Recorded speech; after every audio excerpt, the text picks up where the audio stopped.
안녕하세요. 방증TV에 방문해주셔서 감사합니다. 부동산, 주식 투자들의 재테크 및 노후 대비 노하우 등 40, 50대들에게 유익한 많은 정보를 준비하였습니다. 앞으로도 방문 부탁드리며 좋아요, 구독, 알람 설정 부탁드리겠습니다. 안녕하세요.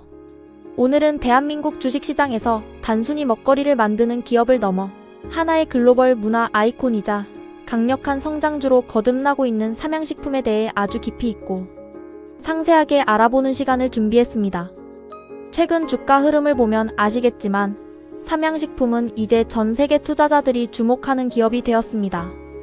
단순히 라면을 잘 파는 회사가 아니라 전 세계인의 식습관과 라이프 스타일을 바꾸고 있는 이 기업의 성공 이면에는 어떤 전략이 숨겨져 있을까요?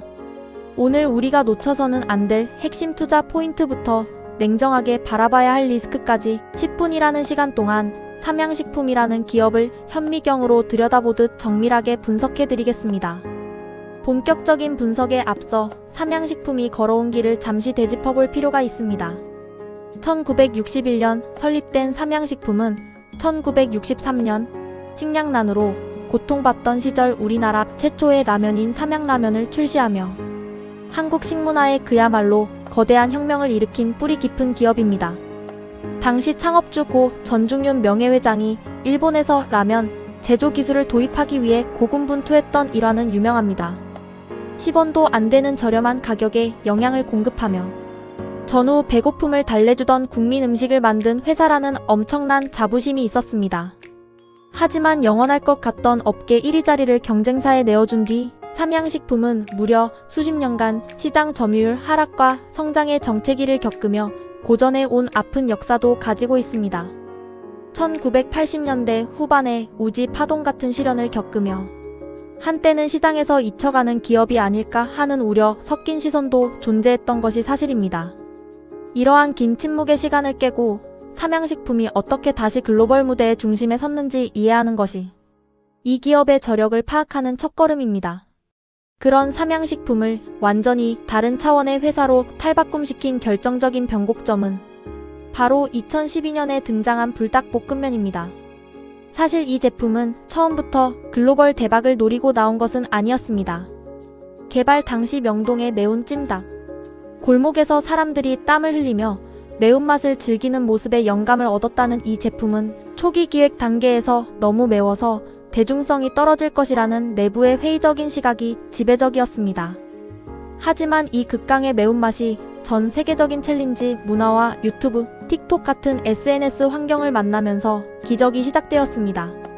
파이어 누덜 챌린지라는 이름으로 시작된 이 현상은 방탄소년단을 비롯한 글로벌 아티스트들이 매운맛에 도전하고 즐기는 모습이 노출되면서 불닭은 단순한 음식을 넘어 하나의 놀이이자 정복해야 할 대상이 되었습니다. 단순히 배를 채우는 음식이 아니라 자신의 용기를 증명하고 즐거움을 공유하는 콘텐츠로 소비되기 시작한 것입니다. 이제 삼양식품은 전체 매출의 약 75% 이상을 해외 수출해서 벌어들이는 진정한 수출주도형 기업이 되었으며 K-푸드 열풍이 일시적인 유행을 넘어 실질적인 기업의 이익으로 연결될 수 있음을 숫자로 증명해낸 선두주자가 되었습니다. 현재 삼양식품의 사업 상황은 제2의 창업기라고 해도 과언이 아닐 만큼 놀라운 성과를 보여주고 있습니다. 과거 해외 매출이 교민 시장이나 일부 아시아 지역에 편중되어 있었다면 지금은 전 세계 현지인들의 입맛과 주방을 완전히 장악하고 있습니다. 특히 세계 최대 소비 시장인 북미 지역에서의 성장은 경이롭습니다. 미국의 대형 유통업체인 월마트와 코스트코 전 점포에 입점하며 주류 시장에 안착했다는 점은 시사하는 바가 매우 큽니다. 이는 단순히 에스닉 푸드코너에 머무는 것이 아니라 현지인의 주류 식단에 고착화되고 있다는 강력한 신호이기 때문입니다. 실제로 최근 미국 내에서는 까르보 불닭 품귀 현상이 일어나며 뉴스에 보도될 정도로 그 인기가 대단합니다. 별도의 막대한 TV 광고비 없이도 전 세계 팬들이 알아서 쇼폼 영상을 통해 홍보해주는 선순환 구조는 경쟁사가 수천억 원을 들여도 쉽게 흉내낼 수 없는 삼양식품만의 강력한 무형 자산이자 해자입니다. 이는 마케팅 비용의 효율화를 가져오고 결과적으로 기업의 수익성을 극대화하는 결정적 요인이 됩니다. 그렇다면 투자자로서 우리가 주목해야 할 구체적인 투자 포인트는 무엇일까요? 첫 번째는 압도적인 수익 구조와 영업이익률입니다. 흔히 식품주는 내수 중심이라 성장이 더디고 이익률이 낮다는 편견이 있지만 삼양식품은 그 틀을 완전히 깨부수었습니다. 매출의 대부분이 해외에서 발생하기 때문에 달러 강세 시 직접적인 환차익 수혜를 입는 구조를 갖추고 있습니다. 더 중요한 사실은 국내보다 해외 판매 단가가 훨씬 높고 수출 물량이 늘어날수록 단위당 고정비가 감소하는 영업 레버리지 효과가 극대화되고 있다는 점입니다. 일반적으로 식품 기업의 영업이익률이 5%에서 7% 수준인데 반해 삼양식품은 10% 중후반, 심지어 특정 분기에는 20%를 넘나드는 경이로운 수치를 보여줍니다. 이는 전 세계적으로 형성된 강력한 브랜드 팬덤 덕분에 판촉비를 적게 쓰고도 물건을 팔 수 있는 고효율 구조를 완성했기 때문입니다. 즉, 남들보다 더 비싸게 팔면서도 마케팅 비용은 덜 쓰는 기업 입장에서는 가장 이상적인 이익 구조를 실현하고 있는 것입니다. 두 번째는 공격적인 설비 투자를 통한 미래 실적의 확실한 가시성입니다. 현재 삼양식품은 물건이 없어서 못 파는 상황, 즉 쇼티지 상태가 지속되고 있습니다. 수요는 폭발하는데 공급이 이를 따라가지 못하는 상황에서 회사는 매우 과감하고 결단력 있는 투자를 단행했습니다. 2022년에 완공된 밀양 1공장에 이어 현재 수출 전용 공장인 밀양 2공장을 추가로 건설하고 있습니다. 공장 증설은 단순히 건물을 짓는 행위를 넘어 향후 매출의 상한선을 대폭 높이는 핵심 동력입니다. 특히 밀양은 부산항과 인접해 있어 수출 물류비를 획기적으로 절감할 수 있는 지리적 이점이 있습니다. 내년에 이 공장이 본격 가동되면 생산 능력이 기존보다 수억 개 단위로 늘어나게 되고 이는 곧 넘쳐나는 글로벌 수요를 온전히 실제 매출과 이익으로 전환할 수 있는 물리적 기반이 확보됨을 뜻합니다. 시장에서는 이 공장이 완공되는 시점에 다시 한번 강력한 실적의 퀀텀 점프가 일어날 것으로 크게 기대하고 있으며 이는 주가 성장의 강력한 하방 지지선 역할을 하고 있습니다. 세 번째는 불닭이라는 브랜드가 가진 무한한 확장성과 브랜드 플랫포마입니다.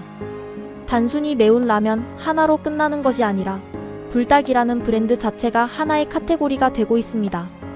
불닭 소스를 활용한 다양한 레시피가 공유되면서 소스 사업이 별도의 성장축으로 떠오르고 있고 까르보 불닭처럼 매운맛을 중화시켜 서구권 현지인들의 입맛까지 사로잡은 파생 상품들이 연속해서 히트를 치고 있습니다.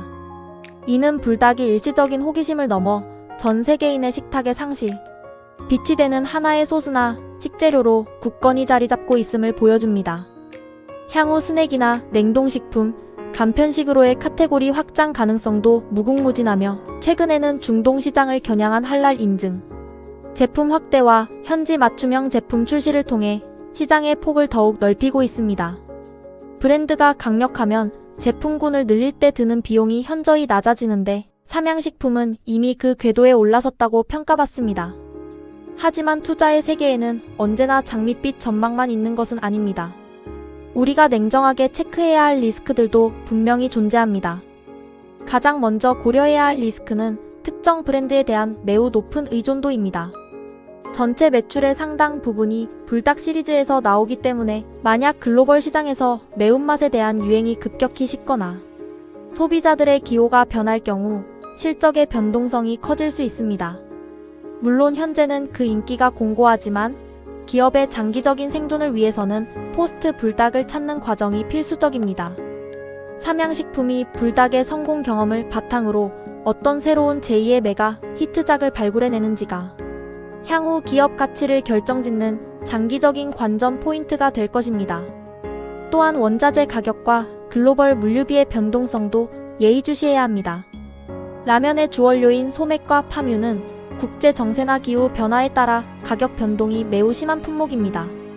러시아와 우크라이나 전쟁 같은 지정학적 리스크가 발생할 때마다 원가 부담이 급격히 높아질 수 있습니다. 특히 수출 비중이 절대적인 삼양식품 입장에서 해상 운임의 상승은 수익성에 즉각적인 부담을 줄 수 있습니다. 마지막으로 환율 변동성입니다. 현재처럼 고환율 상황에서는 달러 결제 비중이 높은 삼양식품에 매우 유리하지만 반대로 원화 가치가 급격히 강세로 돌아설 경우 회계상 이익이 줄어드는 리스크가 발생할 수 있습니다. 또한 각국에서 자국 식품 산업을 보호하기 위해 내세우는 비관세 장벽이나 성분 규제, 최근 유럽 등에서 논의되는 매운맛 규제 같은 대외 정책 변화 역시 수출 주도형 기업인 삼양식품이 상시 모니터링하고 극복해야 할 과제들입니다. 결론적으로 삼양식품은 전통적인 식품 업종이라는 껍질을 완전히 깨고 나와 글로벌 성장주로서의 면모를 유감없이 보여주고 있습니다. 전 세계인에게 K-푸드의 매력적인 맛과 문화를 전파하며 실질적인 재무적 성장을 숫자로 증명해 내고 있는 드문 기업 중 하나입니다. 과거의 영광을 되찾는 수준을 넘어 이제는 새로운 전성기를 써내려가고 있는 삼양식품의 행보는 국내 주식 투자자들에게 매우 흥미롭고 상징적인 사례가 될 것입니다. 다만 특정 브랜드 쏠림 현상에 대한 대안과 글로벌 경제 지표들을 꼼꼼히 살피면서 단기적인 주가 등락에 일희일비하기보다는 기업이 가진 브랜드 파워와 생산 능력의 확장, 그리고 전 세계인의 주방을 장악해 나가는 과정에 주목하는 현명한 접근이 필요해 보입니다. 오늘 제가 준비한 삼양식품 심층 분석이 여러분의 성공적인 투자 판단에 실질적인 도움이 되었기를 바랍니다. 대한민국을 대표하는 식품 기업에서 이제는 세계인의 입맛을 사로잡은 글로벌 브랜드로 거듭난 삼양식품이 앞으로 또 어떤 새로운 역사를 써내려갈지 설레는 마음으로 함께 지켜보겠습니다.